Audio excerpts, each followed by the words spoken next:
It's 1960. A diver checks his gear on a small boat off the coast of Cuba. Inside his oxygen tank, a laboratory compound engineered to kill the man he's about to meet underwater. The CIA knows the target's exact route, his favorite reef, the brand of mask he prefers. Then the dive is canceled. Bad weather. The target never shows. This was not attempt number 1. It was not even attempt number 10.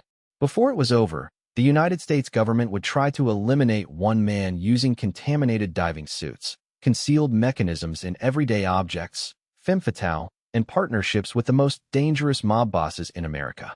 The official count, somewhere north of 638 attempts. This is the story of how a superpower spent 2 decades trying, and failing, to kill one man. To understand why, go back to January 1959. Fidel Castro's rebels march into Havana, and overnight Cuba, 90 miles from Florida, becomes a communist state. American businesses lose hundreds of millions in seized properties. Washington decides this cannot stand. In April 1961, the CIA trains over 1,000 Cuban exiles, arms them, and lands them at the Bay of Pigs. The invasion collapses in under 3 days. Castro's forces capture nearly the entire force. President Kennedy is humiliated on the world stage. His response is blunt. He wants Castro gone. Out of that pressure, a new covert program is born, Operation Mongoose, run under the direct oversight of the president's own brother, Attorney General Robert Kennedy.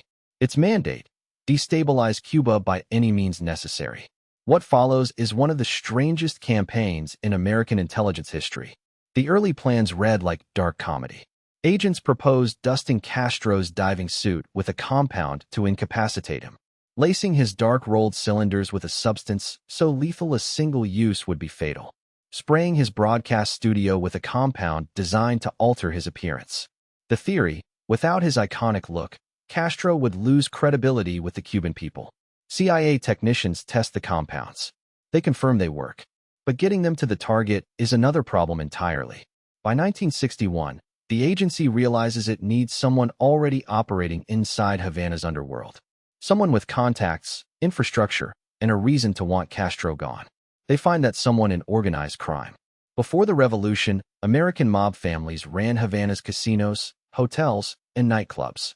Castro seized every last one overnight.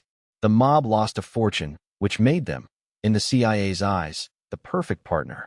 The agency reaches out to Johnny Rosselli, a Chicago mob fixer.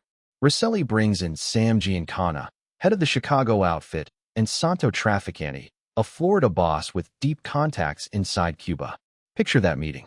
CIA officers, sworn to defend the United States, sitting across from men the FBI is actively trying to imprison, agreeing together to eliminate a foreign head of state. The CIA supplies capsules designed to dissolve in food or drink without a trace. The mob's job: get them to someone inside Castro's inner circle. A contact with access to a restaurant Castro frequented agrees to act. The first attempt fails. The capsules lose potency in refrigeration. A second attempt is arranged. The contact is ready. Castro doesn't show that night. The plan dies. Then there is Marita Lorenz, a former lover of Castro's, recruited by the CIA and sent back to Havana with capsules hidden inside a cosmetic jar. By her own account, she gets close enough. The capsules are just feet from where Castro sleeps. She can't go through with it. Behind every failure, the stakes keep climbing. In October 1962, American spy planes discover Soviet installations under construction in Cuba. For 13 days, the world holds its breath through the Cuban Missile Crisis. Castro isn't just a Cold War irritant anymore. He's sitting at the center of a potential nuclear exchange aimed at American cities. The pressure to remove him reaches its peak. And still, every plan fails. Contacts lose their nerve. Schedules change at the last minute. The target keeps moving, keeps surviving, keeps showing up somewhere else entirely.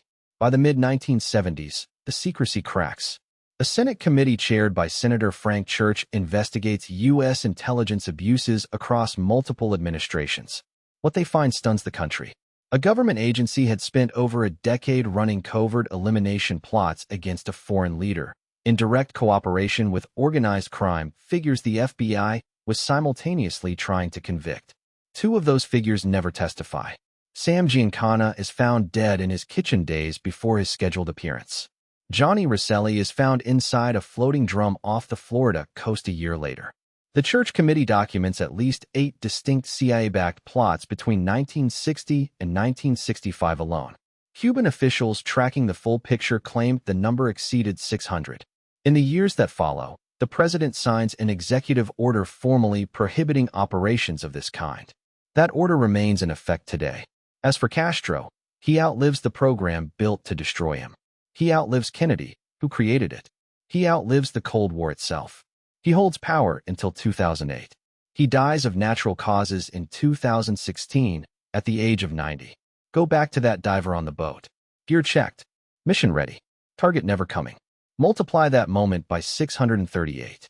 That is the story of the CIA, the mob, and the one man they could never reach. If this is the kind of story you came here for, subscribe. Because the next file is already open.